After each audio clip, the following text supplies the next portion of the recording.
아마 이 영상을 지금 보시는 분들은 상세 페이지에 대해서 유튜브도 검색을 해보고 카페 후기도 보고 크몽도 비교해보고 숨고 견적도 받아보고 뭐 여러 가지 통해가지고 이제 업체를 비교하고 계실 텐데, 그러다 보면은 대표적으로 발견하는 문구가 있어요. 잘 팔리는 상세 페이지를 만들어주겠다, 이렇게 이야기를 하는 업체가 있는데, 오늘은 한번 그거에 대해서 얘기를 좀 해보려고 합니다. 이제 저희 같은 경우에는 여태까지 누적으로 이제 거래한 상세 페이지만 600건이 넘습니다. 상세 페이지 수량만 보면은 아마 더 되지 싶어요. 한 개만 제작하는 경우도 있고 하나의 프로젝트에 막 여러 개 제작하는 경우도 있어서 상세 페이지를 정말 많이 제작을 해봤고, 작년에는 와디즈 파트너사로도 활동을 하고, 큰몽 같은 경우에는 상세 페이지 카테고리에서는 2개 서비스 모두 상위 2% 프라임으로 되어 있는 업체는 저희가 유일해요. 그 다음에 뭐 라우드 소싱에서도 인기 에이전시 뭐 이런 걸로 등록이 되어 있고, 한국디자인진흥원의 이제 종합 디자인 회사로 등록되어 있고, 이런 검증된 활동들을 많이 하고 있어요. 물론 이게 저희가 경험이 많다고 해서 물론 정답은 아니겠지만, 그래도 뭔가 업체를 비교하는 과정 중에 판단 기준을 좀 제시를 드릴 수 있을 것 같아서 참고를 하시면 많은 도움이 되지 않을까라는 생각이 듭니다. 그래서 오늘 좀 다뤄볼 주제는 이 업계에서 다루지 않는 좀 투명하고 솔직한 얘기를 좀 해보려고 해요. 사실 저희도 그러고 대부분의 디자인 상세 페이지 제작 업체들이 하기 전에는 뭐 별도 따다 줄 것처럼 얘기를 하는 경우가 많거든요. 근데 정말 솔직하고 투명하게 저희가 그간의 많은 시행착오, 경험, 시간을 많이 투자하면서 얻은 노하우, 그리고 미리 작업 전에 아시면 좋은 것들, 약간 이런 것들을 좀 공유를 드리려고 하고, 썸네일이나 제목을 보시면 아시겠지만 저는 팔리는 상세 페이지 그런 거는 좀 없다고 생각은 해요. 이 이야기가 무슨 이야기인지 중간중간 구체적으로 말씀을 드릴 테니까 한번 영상 끝까지 보시면 많은 도움 얻어가실 수 있을 거라고 생각합니다. 일단 첫 번째로 말씀드리고 싶은 거는 상세 페이지는 필요 없다예요. 상세 페이지 제작 업체에서 상세 페이지가 필요 없다라고 이야기를 한다니 이게 무슨 말이야 라고 생각하실 수 있는데, 저희가 상세 페이지를 정말 많이 만들어 보는 경험 속에 가장 첫 번째로 느낀 거는 제품이 제일 중요하다고 좀 생각이 들었어요. 저희가 상세 페이지 기획 디자인만 하는 것도 아니라 촬영도 하기 때문에 제품을 실제로 사용도 많이 해보고 다른 제품과 한번 비교를 해보고, 예를 들어 로션이 있어요. 그러면 로션도 하나만 있는 게 아니잖아요. A 로션도 해봤을 거고 B 로션도 해봤을 거고 C 로션도 해봤을 거고, 저희 프로젝트 안에서 같은 제품을 정말 여러 개를 많이 만나봤어요. 근데 작업 과정 중에서 굉장히 난해한 경우가 있는데, 이 제품이 다른 제품에 비해 크게 메리트가 없을 때예요. 이런 경우에는 장점이 조금이라도 하나가 있다면은 그거를 최대한 잘 어필하고 소비자들한테 잘 설득시키고 보여줄 수 있고 이해를 돕게 만드는 게 어떻게 보면 저희가 해야 될 역할이기도 한데, 차별화 포인트가 많이 없을수록 상세 페이지 내용도 풀어낼 게 솔직히 좀 한정적입니다. 그래서 저는 제품이 나오고 나서 상세 페이지를 어떻게 풀어낼까를 생각하는 거는 거꾸로 되는 것 같고, 처음부터 그냥 우리는 이 제품을 다른 경쟁사에 비해 어떤 USP를 가져갈 건지, 어떤 소구점을 가져갈 건지, 어떤 거 더 차별화를 둘 건지, 브랜드 컨셉은 어떻게 만들 건지, 이런 것들을 딱 정해야 상세 페이지에도 풀어낼 메시지들이 많고, 그 메시지들을 어떻게 이해하기 쉽게 만들 것인지 다양한 뭔가 아이디어를 첨언을 할 수가 있는 거죠. 자체적으로 제작을 하시든 저희 같은 외주업체를 맡기든 결국에는 제품이 좋고 그 제품이 차별화된 포인트, USP가 많아야 상세 페이지에도 풀어낼 게 많습니다. 근데 이 영상을 보시는 분들 중에 이런 분들도 계실 거예요.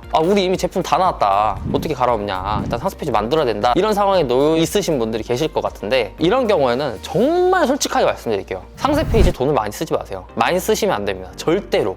그 이유는 뭐냐면은 상세 페이지를 물론 엄청 기가 막히게 잘 만들어서 마케팅까지 딱 잘해가지고 판매가 될 수는 있을 텐데, 문제는 이 다음에 어떻게 할 것이냐를 생각했을 때는 엄청 한정적이다 이거죠. 물론 상세 페이지 제작 업체든 마케팅 업체든 실력이나 퍼포먼스가 정말 엄청 뛰어나가지고 이거를 잘 풀어내고 그 다음 어떤 로드맵을 쫙 그려가지고 실행까지 완벽하게 옮기는 사람이 있다면 모르겠지만, 사실 그런 사람이나 그런 업체를 만나게 될 확률은 사실상 적습니다. 왜냐면은 잘하는 마케터, 디자이너, 기획자, 이런 사람들은 인건비 같은 것도 비싸고 아무래도 견적대가 좀 있어요. 그래서 일단 초기 브랜드나 신제품을 준비하는 중견기업 같은 경우에도 아무래도 신제품이다 보니까 이게 수익이 나오는 게 아직 불확실한 상황에서 많은 비용을 투자하는 거를 좀 부담스러워하는 경우도 없지 않아 있어요. 그렇기 때문에 저는 제품이 만약에 큰 메리트가 없고 상세 페이지를 그냥 상황상 만들어야 하는 명분이라면은 상세 페이지 제작 비용을 많이 쓰시지 않았으면 좋겠다라고 좀 말씀드리고 싶고, 상세 페이지 제작 비용 많이 안 쓰면 어떻게 하라는 거냐라고 궁금해하시는 분이 계시다면은 저는 이렇게 답변 드리고 싶어요. 일단 최소한의 비용으로 상세 페이지를 만들어낼 수 있을 만큼 만들어내고, 퀄리티는 절대 기대하지 말고 기획적인 거, 디자인적인 거, 촬영적인 거 어떤 거든 될 수 있겠지만 이 비용 그 이상의 뭔가를 만들어내겠다라는 그거는 좀 내려놓고 우리 견적대에서 할 수 있는 만큼만 최대한 뽑아낸다 생각하고 형태만 좀 만들어 놓으세요.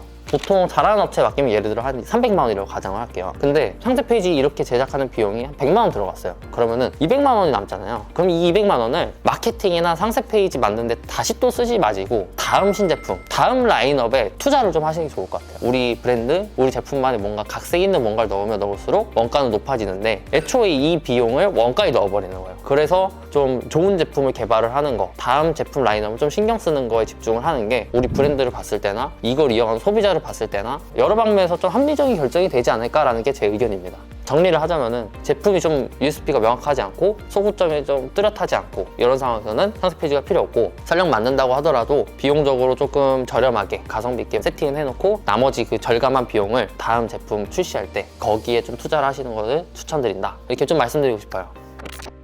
그 다음에 두 번째는 유튜브나 네이버 검색을 하다 보면은 강조하는 게 하나씩 있어요. 그게 뭐냐면은 카피라이팅, 기획, 컨텐츠 제작, 스토리, 이거를 너무 신뢰하지 않으셨으면 좋겠어요. 그 업체만의 좀 차별화된 기획 방법 같은 거 다 있겠지만 그런 걸로 너무 영업이나 상세 페이지 계약에 뭔가 도구로 쓰는 거는 좀 조심하면 좋을 것 같아요. 결국에는 카피라이팅이든 기획이든 촬영이든 뭐든 다 상세 페이지를 만드는 하나의 기법이에요. 제가 아까 말씀드렸죠. 제품이 결국에 좋아야 된다. 제품이 안 좋으면 이 기법들은 다 그냥 필요가 없어요. 큰 의미가 없습니다. 그 다음에 도구라는 거를 이해를 하고 오케이, 상세 페이지 의뢰해야겠어, 견적도 한번 받아야겠어, 이런 상황이시라면은 저는 브랜드가 상황에 따라 좀 나눠진다고 생각을 해요. 심플하게 비교를 하자면은 이제 막 판매를 하려고 하는 브랜드, 판매를 하고 있는 브랜드, 이게 좀 나눠볼 수 있을 것 같아요. 초기 브랜드 같은 경우에는 상세 페이지 제작을 해야 되는 방향이 다르고, 판매를 하고 있는 브랜드 같은 경우에는 또 상세 페이지 제작해야 되는 어떤 방향이 좀 살짝 차이가 있어요. 그러니까 이 도구들이 물론 기반이 될 수는 있겠지만 다 통용될 수가 좀 없어요. 초기 브랜드 대표님들, 담당자분들이 좀 잘못 생각하시는 게, 우리가 레퍼런스로 삼고 있는 우리 업계에서 잘한다는 그 브랜드는 초기 브랜드가 아니에요. 그 잘하고 있는 브랜드는 소비자들한테 이미 어느 정도 인식이 좀 박혀 있고 컨셉이 좀 박혀 있고 제품이 검증이 되고, 그런 상황에서 상세 페이지를 만드는 것과 지금 초기 브랜드가 그 레퍼런스를 가지고 만드는 건 달라요.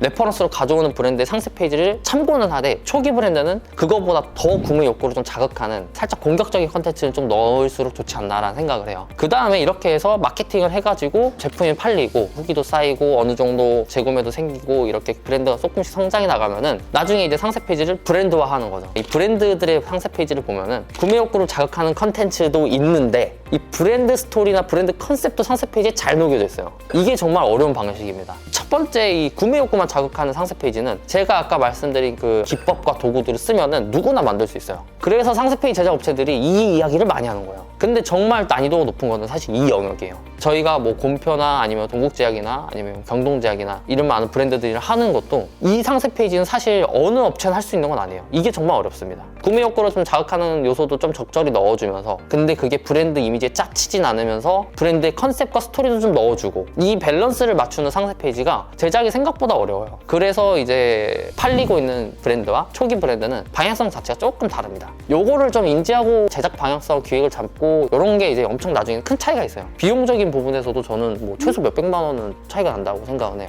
그래서 초기 브랜드가 나이키나 아디다스를 좀 따라하면 안 된다, 그냥 이렇게 좀 생각하면 쉽지 않을까라는 개인적인 소견이 있고, 그렇다고 너무 구매만 자극하는 막 후킹 포인트만 막 넣지 말고 이제 초기 브랜드도 브랜드 느낌도 한 2, 3 정도 가져가되 구매욕구를 좀 자극하는 요소를 좀 많이 넣고 나중에는 이 비율을 조정하는 거죠. 좀 그런 식으로 제작이 되면은 좀 괜찮지 않을까라는 뭐 개인적인 의견입니다.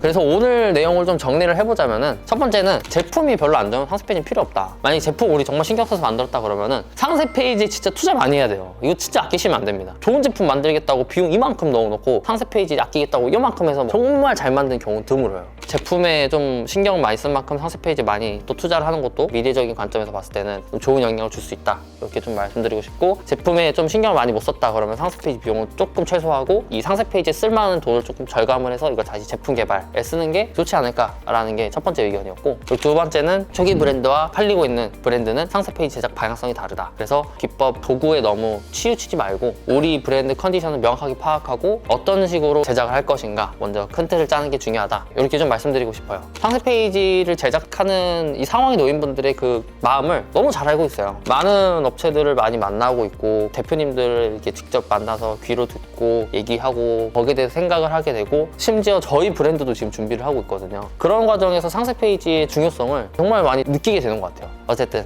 오늘 영상도 시청해주셔서 감사합니다.